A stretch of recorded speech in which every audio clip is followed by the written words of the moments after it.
En 1978, John Carpenter révolutionne le cinéma d'horreur avec Halloween, rebaptisé La Nuit des Masques en France.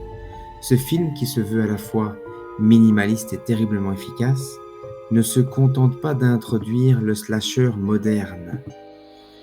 Il propose une plongée dans les peurs primitives, les faux-semblants de la banlieue américaine et la figure mythique du mal incarné.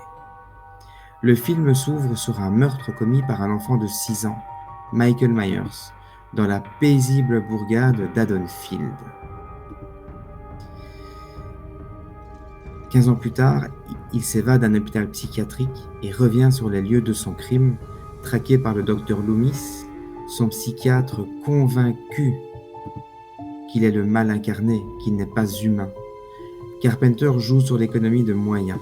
Une caméra fluide en cinémascope, une bande son obsédante composée par lui-même,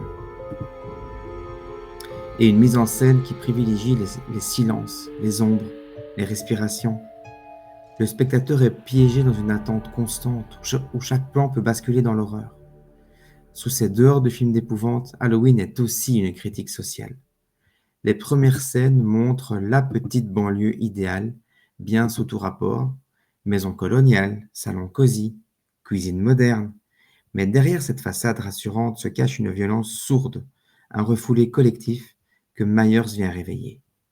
Le masque blanc de Myers, sans expression, devient le miroir de nos peurs.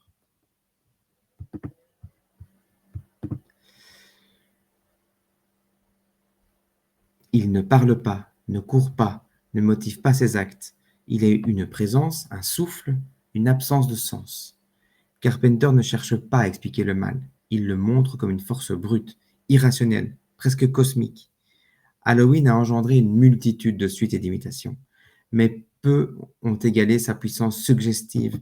Alors il a lancé bien sûr la carrière de Jamie Lee Curtis, icône du Final Girl, et a imposé le slasher comme genre à part entière. Pourtant, Carpenter ne s'est jamais contenté de faire peur.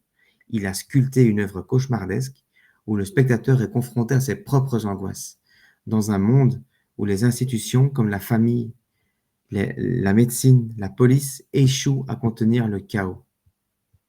Sur ce, les amis passionnés, à demain pour un autre film d'horreur, pour le calendrier de l'Avent Halloween.